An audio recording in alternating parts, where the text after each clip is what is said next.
abandoned, abused, exploited, inside the tragic life of the feral child, Genie Wiley. Feral child. Genie Wiley was strapped to a chair by her parents and neglected for 13 years, giving researchers a rare chance to study human development. The story of Genie Wiley the feral child sounds like the stuff of fairy tales. An unwanted, mistreated child survives brutal imprisonment at the hands of a savage ogre and is rediscovered and reintroduced to the world in an impossibly youthful state. Unfortunately for Wiley, hers is a dark, real-life tale with no happy ending. There would be no fairy godmothers, no magic solutions, and no enchanted transformations. For the first 13 years of her life, Genie Wiley suffered unimaginable abuse and neglect at the hands of her parents. Genie Wiley was separated from any form of socialization and society for the first 13 years of her life. Her intensely abusive father and helpless mother so neglected Wiley that she hadn't learned to speak, and her growth was so stunted that she looked like she was no more than 8 years old. Her intense trauma proved something of a godsend to scientists of various fields including psychology and linguistics. Though they were later accused of exploiting the child for their research on learning and development. But Genie Wiley's case did beg the question, what does it mean to be human? The horrifying upbringing that turned Genie Wiley into a feral child. Genie isn't the feral child's real name. She was given the name to protect her identity once she became a spectacle of scientific research and awe. Susan Wiley was born in 1957 to Clark Wiley and his much younger wife Irene Oglesby. Oglesby was a Dust Bowl refugee who had drifted to the Los Angeles area where she met her husband. He was a former assembly line machinist raised in and out of brothels by his mother. This childhood had a profound effect on Clark, as for the rest of his life he'd fixate on the figure of his mother. Clark Wiley never wanted children. He hated the noise and stress they brought along. Nonetheless, the first baby girl did come along, and Wiley left the child in the garage to freeze to death when she wouldn't be quiet. The Wiley's second baby died of a congenital defect, and then came along Genie Wiley and her brother John. While her brother also faced their father's abuse, it was nothing compared to Susan's suffering. Though he was always a bit off, the death of Clark Wiley's mother by a drunk driver in 1958 seemed to undo him completely. The end to the complicated relationship they shared fanned his cruelty into a bonfire. Genie Wiley's mother. Genie Wiley's mother was legally blind, which was supposedly the reason why she felt she couldn't intervene on her daughter's behalf during the abuse. Clark Wiley decided that his daughter was mentally disabled and that she'd be useless to society. Thus, he banished society from her. No one was allowed to interact with the girl, who was mostly locked in a blacked-out room or in a makeshift cage. He kept her strapped into a toddler toilet as a sort of straitjacket, and she wasn't potty trained. Clark Wiley would hit her with a large plank of wood for any infraction. He'd growl outside her door like a deranged guard dog, instilling a lifelong fear of clawed animals in the girl. Some experts believe sexual abuse may have been involved, due to Wiley's later sexually inappropriate behavior, particularly involving older men. In her own words, Genie Wiley, the feral child, recalled, "Father hit arm, big wood, Genie cry, not spit. Father hit face, spit. Father hit big stick. Father is angry. Father hit Genie big stick. Father take piece wood hit. Cry. Father make me cry." She had spent 13 years living this way. Genie Wiley's salvation from torment. Genie Wiley's mother was nearly blind, which she later said kept her from interceding on her daughter's behalf. But one day, 14 years after Genie Wiley's first introduction to her father's cruelty, her mother did finally muster her courage and leave. In 1970, she stumbled into social services, mistaking it for the office where they'd give aid to the blind. The office workers' antennae were immediately raised when they noticed the young girl acting so strangely, hopping like a bunny instead of walking. Genie Wiley was then nearly 14, but she looked no more than 8. An abuse case was immediately opened against both parents, but Clark Wiley would kill himself shortly before trial. He left behind a note which read, "The world will never understand." Wiley became a ward of the state. She knew but a few words when she entered UCLA's Children's Hospital and was dubbed by medical professionals there as the most profoundly damaged child they had ever seen. Wiley's case soon enchanted scientists and physicians who applied for and were awarded a grant by the National Institute of Mental Health to study her. The team explored the developmental consequence of extreme social isolation for 4 years from 1971 to 1975. For those 4 years, Wiley became the center of these scientists' lives. She wasn't socialized, and her behavior was distasteful, began Susie Curtis, a linguist intimately involved in the feral child study, but she just captivated us with her beauty. But also for those 4 years, Wiley's case tested the ethics of a relationship between a subject and their researcher. Wiley would come to live with many of the team members who observed her, which was not only a huge conflict of interest but also potentially begat another abusive relationship in her life. Researchers begin experimenting on the feral child. For 4 years, Genie the feral child was subject to scientific experimentation that some felt was too intense to be ethical. Genie Wiley's discovery timed precisely with an uptick in the scientific study of language. To language scientists, Wiley was a blank slate, a way to understand what part language has in our development and vice versa.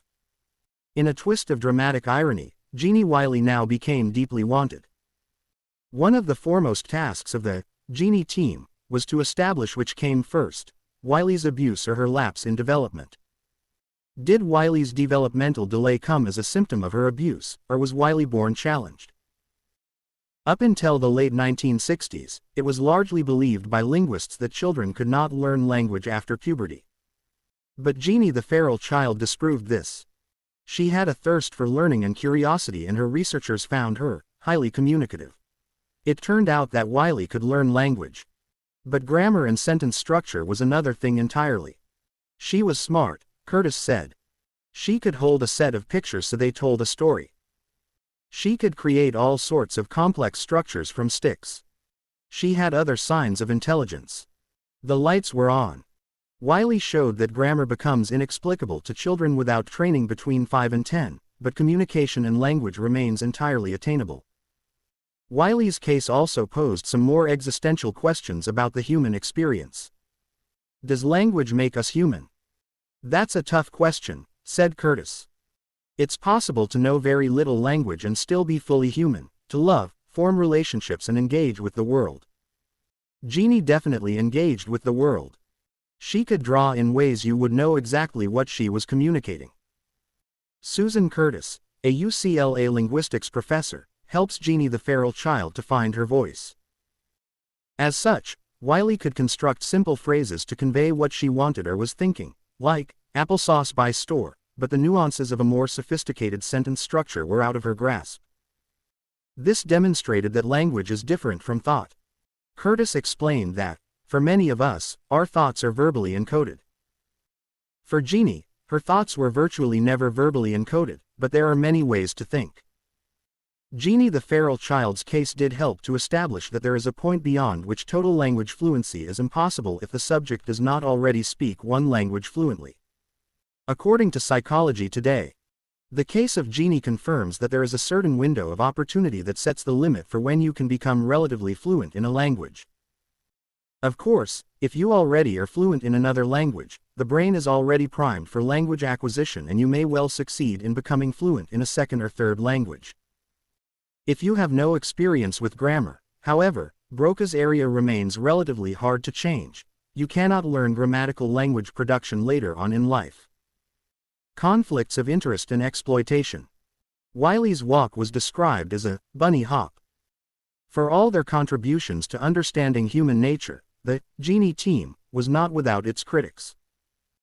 For one thing, each of the scientists on the team accused each other of abusing their position in relationships with Genie the feral child.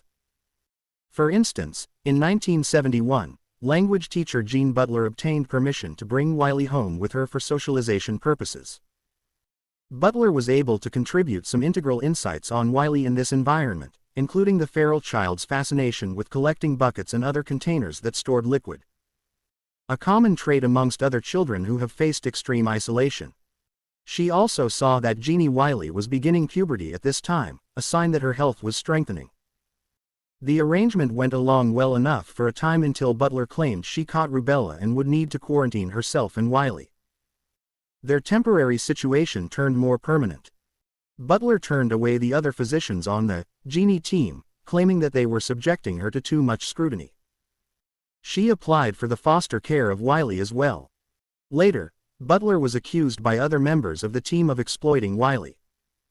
They said Butler believed her young ward would make her the next Anne Sullivan, the teacher who helped Helen Keller to become more than invalid. As such, Genie Wiley later went to live with the family of therapist David Riegler, another member of the Genie team. As far as Genie Wiley's luck would allow, this seemed to be a good fit for her in a time to develop and discover the world with people who genuinely cared for her well-being. The arrangement also gave the Genie team more access to her. As Curtis later wrote in her book Genie, a psycholinguistic study of a modern-day wild child. One particularly striking memory of those early months was an absolutely wonderful man who was a butcher, and he never asked her name, he never asked anything about her. They just connected and communicated somehow.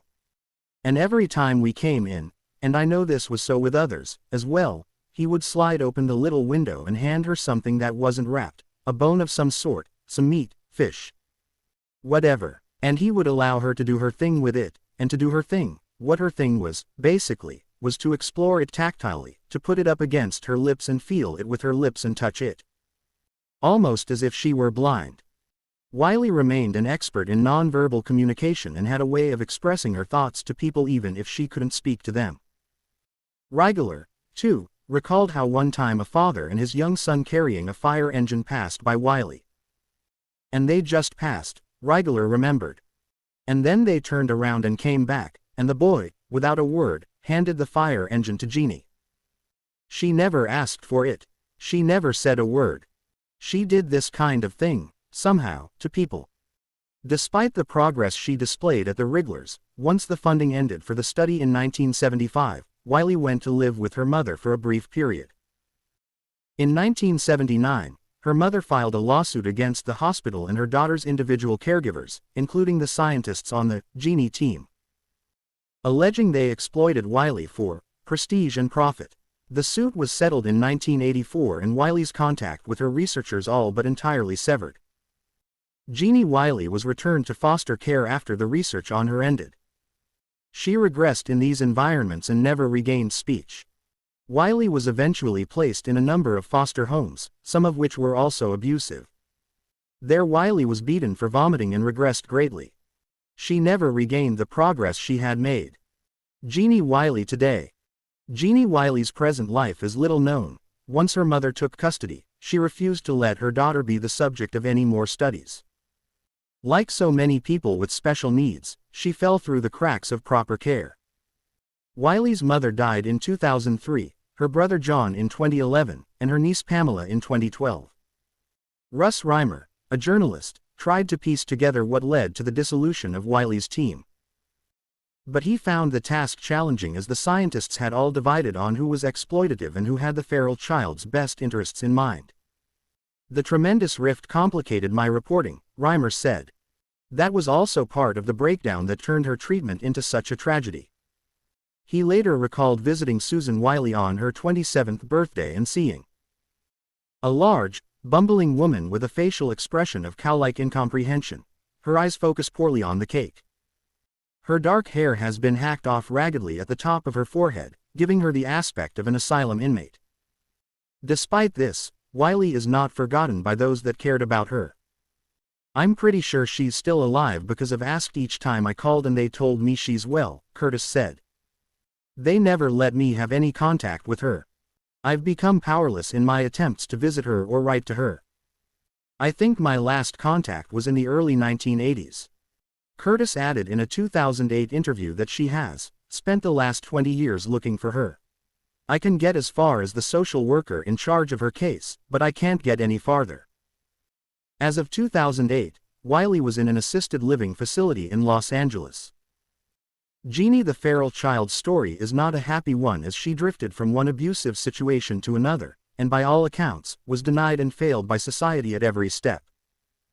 But, One can hope that wherever she is, she continues to find joy in discovering the still new world around her, and instills in others the fascination and affection that she had for her researchers.